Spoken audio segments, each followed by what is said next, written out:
మీ చేతిలో ఉన్న ఒక్క రూపాయిని కూడా కోటి రూపాయలుగా మార్చగల శ్రీ విష్ణు స్తోత్రం ఈరోజు వీడియోలో చూడబోతున్నాము. శ్రీ అనగా మహాలక్ష్మి. ఆ మహాలక్ష్మిని తన హృదయములో దాచుకున్న విష్ణు భగవాని యొక్క స్తోత్రం ఎవరైతే భక్తి శ్రద్ధతో వింటారో వారికి కుబేర లాభం ఏర్పడడం ఖాయం. ఓం శ్రీ వెంకటేశ పద పంకజధూళి భంక్తి సంసార సింధుధరణే ధరణిర్నవీనా सर्वागपुञ्जहरणाय च धूमकेतुः पायादनन्य शरणं स्वयमेव लोकं शेषाद्रिकेह तव कीर्तितरङ्गभुञ्ज आभूमिनाकमभितः सकलान् पुनानः मत्कर्णयुग्मविवरे परिगम्य सम्यक् कुर्यादशेषमनिशं खलु तापपङ्खं वैकुण्ठराजसकलोऽपि धनेशवर्गो नीतोपमानसरणिं त्वयि विश्वसित्रा तस्मादयं न समयः परिहासवाचाम्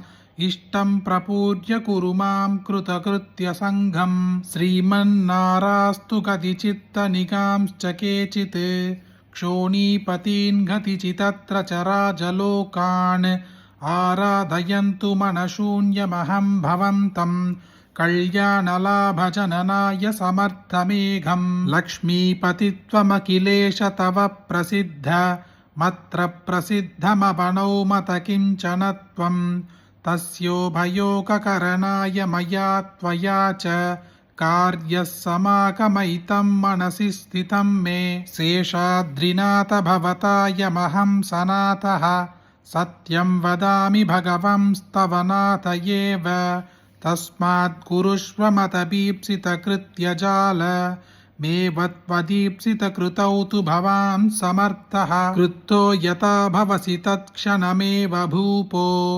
रङ्गायते त्वमसि चेत् खलु दोषयुक्तः भूपायतेत निखिलश्रुतिवेद्यरङ्ग इच्छां यतस्त्ववतया जलवृष्टिपादम् अङ्गीकृतं सुविरुतं भगवंस्त्वयेति मद्भक्तपोषणमहं सततं करोमि आविष्कुरुस्व मयि सत्सततं प्रदीने चिन्ताप्रहारमयमेव हि योग्यकाल सर्वाषु जातिषु मया तु समत्वमेव निश्चीयते तव विभो करुणा प्रवाहात् प्रह्लादपाण्डुसुधपल्लवकृक्रकादौ नीचो नमादि मम कोऽप्यतयेव हेतोः सम्भावितास्तु परिपूतिमदप्रयान्ति धूर्ता जपं हि कपटैकपरा जगत्यां प्रोक्ते तु वेङ्कटविभो परिणामकाले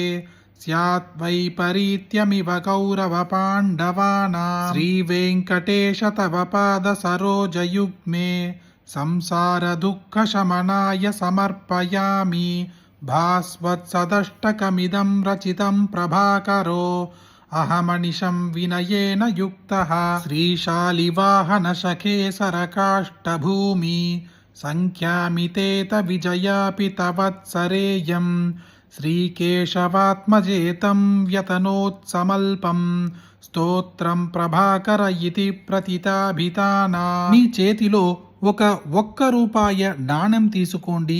దానికి పసుపు కుంకుమ రాసి మీ ఇంట్లో ఉన్న పూజ గదిలో విష్ణు పటానికి ముందుగా పెట్టేయండి. దాని పక్కనే ఒక దీపం వెలిగించి ఈ యొక్క శ్రీ విష్ణు స్తోత్రమును ఒక్కసారి పారాయణం చేయండి లేదా భక్తి శ్రద్ధతో ఒక్కసారి వినండి.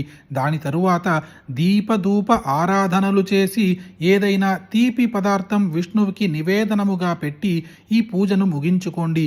దాని తరువాత ఈ నాణయమును మీ పర్సులో కానీ లేదంటే మీ ఇంట్లో బీరోలో కానీ భద్రంగా దాచుకోండి. ఈ ఒక్క రూపాయే మీకు కోటి రూపాయలుగా తిరిగి వస్తుంది. అలాంటి యొక్క శక్తివంతమైన ఈ శ్రీ విష్ణు స్తోత్రం మీరొక్కరే వింటే సరిపోతుందా? మీకు తెలిసిన అందరికీ షేర్ చేయండి. ఈ వీడియోని లైక్ చేయండి. రేపు ఇంకొక వీడియోలో కలుద్దాం. జయ జయ శంకర, హర హర శంకర.